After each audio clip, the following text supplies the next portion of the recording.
राधे राधे, जय श्री कृष्णा। आज आप सुनेंगे उत्तरदा एकादशी की व्रत कथा। इस एकादशी को वैकुंठ एकादशी भी कहते हैं। ये एकादशी पौष मास के शुक्ल पक्ष की एकादशी को कहा जाता है। ये एकादशी पुत्र प्राप्ति के लिए भी किया जाता है। इस एकादशी का महत्व इतना बड़ा है कि इस एकादशी को श्रद्धा और भक्ति के साथ करने और इस एकादशी को भक्ति के साथ पूरा सुनने से सारे श्रद्धालुओं की मनोकामनाएं पूर्ण होती है। तो आइए सुनते हैं पुत्रदा एकादशी की व्रत कथा। धर्मराज युधिष्ठिर ने पूछा, हे कृष्ण, आपने सफला एकादशी का महत्व हमको विधि सहित कहकर कृतार्थ कर दिया। पौष मास की शुक्ल पक्ष की एकादशी व्रत के बारे में अब आप मुझे समझाएं। कौन सी देवता का पूजन इस दिन होता है और उसकी क्या विधि है? इस पर श्री कृष्ण भगवान बोले, हे राजन, पौष शुक्ल पक्ष एकादशी का नाम पुत्रदा है। इसका पूजा विधि से करना चाहिए। नारायण की पूजा इस व्रत में करनी चाहिए। संसार में पुत्रदा एकादशी के व्रत के समान अन्य कोई दूसरा व्रत नहीं है। मनुष्य इसके पुण्य से तपस्वी, विद्वान तथा लक्ष्मीवान होता है। मैं इसकी एक कथा कहता हूँ, सुनो। सुकेतुमान नाम का एक राजा भद्रावली नाम के नगर में रहता था, राज्य करता था। वह निसंतान था। उसकी स्त्री का नाम सैव्या था। वह सदैव निसंतान होने के कारण चिंता में रहती थी। उस पुत्रहीन राजा के पितर रो रो कर पिंडदान लेते थे और सोचा करते थे कि इसके बाद हमें कौन पिंडदान देगा। राजा को भी बंधु बांधुओं, मंत्री, मित्र, राज्य, हाथी, घोड़ा आदि से भी तनिक भी संतोष नहीं होता था। उनका एकमात्र कारण पुत्रहीन होना था। वह सदैव हमेशा विचार किया करते थे कि मेरे मरने के बाद मुझे कौन पिंडदान देगा। पितरों और देवताओं के ऋण से बिना पुत्र के उद्धार नहीं होता। जिस घर में पुत्र न हो उस घर में सदैव ही अंधकार रहता है। इसीलिए पुत्र की प्राप्ति के लिए मुझे प्रयत्न करना चाहिए।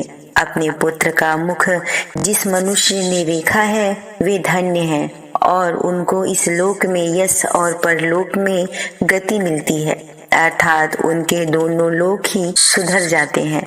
इस जन्म में पुत्र, धन आदि पूर्व जन्म के कर्मों से ही मिलता है। राजा रात दिन इस तरह चिंता में लगा रहता था। राजा ने अपना शरीर एक दिन त्याग देने की सोची, परंतु विचार करने लगा, आत्मघात करना तो महापाप है। इस तरह राजा मन में विचार कर एक दिन चुपचाप वन में चला गया। राजा घोड़े पर सवार होकर वन में विचरण करने लगा। वृक्षों और पक्षियों को देखने लगा। उसने वन में देखा कि मृग, बाघ, शुअर, सिंह, बंदर, सर्प आदि चारों तरफ भ्रमण कर रहे हैं। हाथी अपने बच्चों और हथनियों के साथ घूम रहा है। राजा ने उस जंगल में देखा कि सियार कहीं कर्कश शब्द कर रहे हैं और कहीं उल्लू ध्वनि कर रहे हैं। वन के दृश्यों को देखकर राजा सोच विचार में लग गया। उसके दोपहर सोच विचार में व्यतीत हो गए। राजा को अब भूख और प्यास लगने लगी। वह सोचने लगा कि अनेकों यज्ञ मैंने किए हैं और ब्राह्मणों को मधुर भोजन कराया, परंतु यह दुख मुझे फिर भी मिल रहा है। राजा प्यास के कारण अत्यंत बेचैन होने लगा और पानी की तलाश में आगे निकल पड़ा। उसे कुछ ही आगे जाने पर एक सरोवर मिला।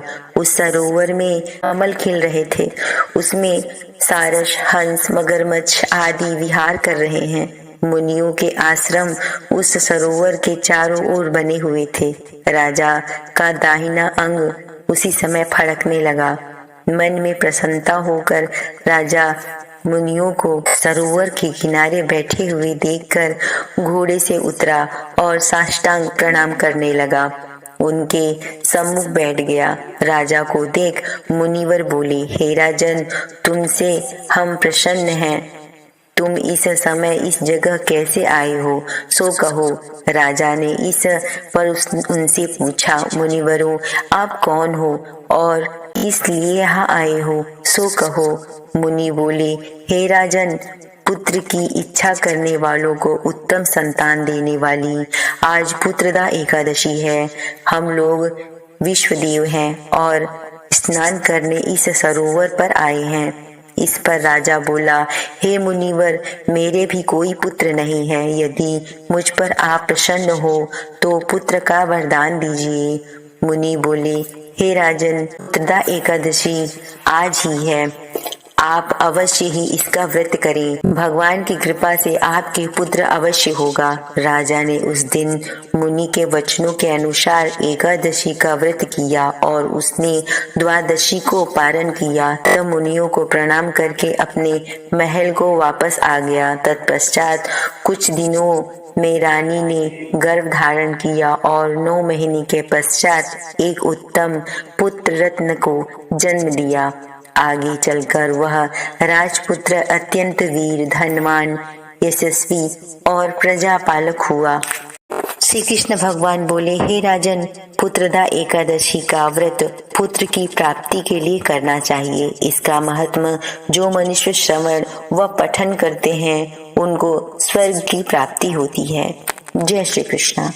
ये कथा आप सबको अच्छी लगी हो तो ऐसे ही और कथाओं के लिए हमारे चैनल को लाइक, सब्सक्राइब और कमेंट में जरूर बताएं कि ये कथा कैसा लगा।